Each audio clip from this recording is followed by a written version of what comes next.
Hello les scorpions et bienvenue pour votre tirage sentimental pour la semaine du 16 au 22 mars 2026. Alors la semaine passée, on parlait de prise de conscience importante, d'un tournant émotionnel aussi qui commençait à se dessiner. Eh bien cette semaine, les énergies, elles vont dans le même sens, mais peut-être de manière un petit peu plus intérieure, un petit peu plus intériorisée que la semaine passée. On comprend cette semaine pas mal de choses, on voit aussi plus clair et même si tout n'est pas encore vraiment clair justement, qu'il y a encore des zones de flou, on sent qu'il y a un mouvement qui se dessine clairement, qu'il y a une évolution qui se met en marche petit à petit chez vous les scorpions. Et comme je vous le disais, on voit plus clair, il y a une forme aussi de clarté et d'authenticité avec soi-même, dans le sens où on essaie de ne plus se mentir à soi-même non plus et à accepter de voir certaines vérités en face. Et tout ça est confirmé par cette carte de l'énergie principale et qui provient de l'oracle Béline. C'est la carte de l'intelligence. Alors elle nous parle de lucidité, de compréhension et de clairvoyance. C'est pour cette raison que pour moi cette semaine et aussi avec le reste du tirage, vous le verrez, on verra par la suite, que je peux vous dire que cette semaine sera une semaine pendant laquelle vous prendrez du recul, vous analyserez beaucoup de choses et une semaine aussi pendant laquelle certaines vérités vont devenir assez évidentes pour vous. Alors, on va continuer avec les autres énergies principales qui sont le 4 de Pentacle et l'As d'épée. Le 4 de Pentacle, il nous parle d'attachement, de protection, de contrôle, tandis que l'As d'épée, lui, il indique qu'il y a une forme de clarté, de vérité, de déclic. Donc pour moi ici, la combinaison de ces deux énergies, elle nous dit qu'il y a une prise de conscience qui se fait autour d'un attachement ou d'un besoin de contrôle. On sent qu'avec cette carte du 4 de Pentacle, il y a quelque chose, soit une stabilité que vous avez petit à petit mis en place et vous voulez garder le contrôle sur votre vie pour justement garder cette forme de stabilité affective qui est la vôtre actuellement, ou alors il y a une relation passée, un attachement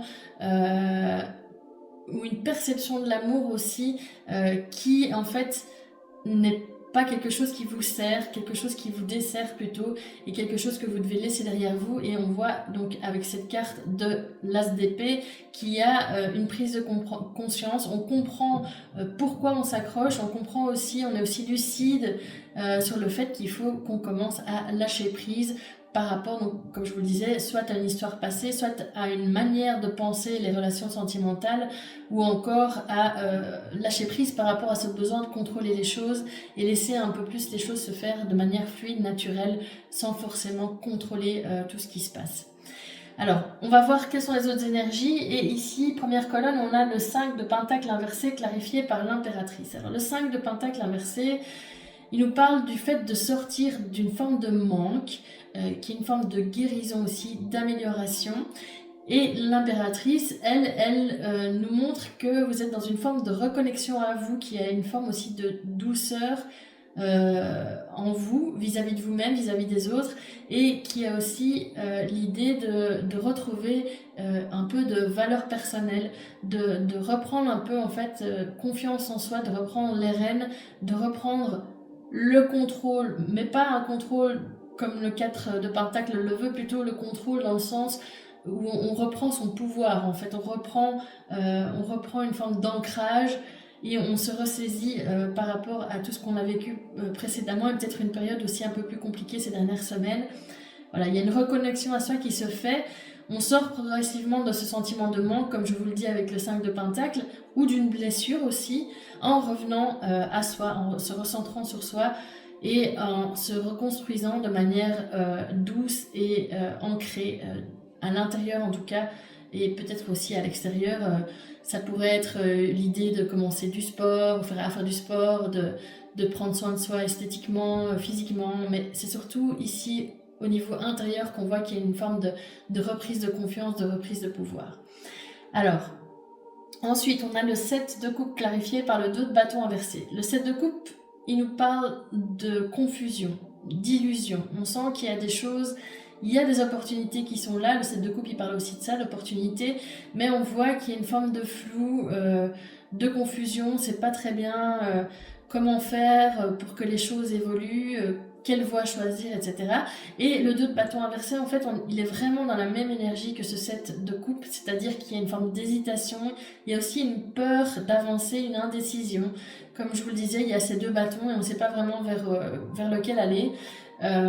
Donc, pour moi ici, même s'il y a des choses qui deviennent plus claires, qu'on apprend petit à petit à lâcher prise, à lâcher le contrôle, à sortir d'une forme d'attachement vis-à-vis de quelqu'un ou de manière générale à voir les choses autrement au niveau sentimental, qu'il y a une forme de guérison, de retour à soi, de reconnexion à soi, il y a quand même encore des hésitations, des doutes, même si les choses deviennent plus claires, on hésite encore à faire un choix ou à s'engager dans une nouvelle direction. Et puis avec le 7 de Pentacle clarifié par le 5 d'épée, là le 7 de Pentacle, il nous parle de patience, de recul et d'une forme de maturation aussi. C'est un peu comme si on avait planté une graine et qu'on devait prendre le temps en fait de laisser cette graine se développer. Et donc on ne peut pas dire que vous en êtes à un stade où vous n'avez pas encore évolué, où les choses n'ont pas encore commencé à bouger, mais on voit qu'il y a une forme de patience à avoir. Il faut laisser le temps à cette petite graine de germer et puis de pousser et enfin de fleurir pour devenir une belle rose, une belle fleur. Voilà, et avec le 5 d'épée ici, il y a une notion de déception, de réalité difficile, de deuil. Donc pour moi, cette colonne, qu'est-ce qu'elle nous dit? Elle nous dit qu'en fait, on apprend petit à petit à accepter une situation telle qu'elle est, même si c'est pas confortable, même si on sent qu'on va devoir encore peut-être traverser un moment un peu de tristesse, ou en tout cas quand on perd quelque chose, quand on fait le deuil de quelque chose, forcément il y a cette période compliquée à vivre, mais c'est pour un meilleur après. Et c'est ça ici vraiment l'idée, c'est de se dire que le temps permet petit à petit d'intégrer ce deuil, cette réalité, d'intégrer une perte nécessaire, un abandon nécessaire et de tourner progressivement la page pour aller vers quelque chose de plus aligné, de plus conscient, de plus sain aussi, parce que c'est souvent quand on est dans cette forme d'attachement, d'accroche à quelque chose ou à une manière de fonctionner que les choses peuvent devenir assez toxiques. Alors, comme on le voit, pour résumer cette semaine, pour moi, il y a une véritable forme de lucidité, de recentrage sur soi. Les choses ne bougent pas forcément rapidement, il y a cette notion de patience, de laisser le temps faire, mais en tout cas, on comprend et on voit de plus en plus clair dans ce qui doit évoluer. Et pour moi, ça c'est déjà un véritable pas en avant, une véritable évolution, même si on ne voit pas encore concrètement les conséquences, les fruits de cette évolution. Elle est bien là, elle est bien en cours et on sent que c'est un processus qui prend du temps mais qui, comme je le disais, est déjà en cours. Voilà les scorpions, j'espère que ce tirage vous a plu et qu'il a résonné en vous. Si c'est le cas, n'hésitez pas à le liker, à le commenter, à le partager et puis à vous abonner à ma chaîne pour recevoir les prochains messages.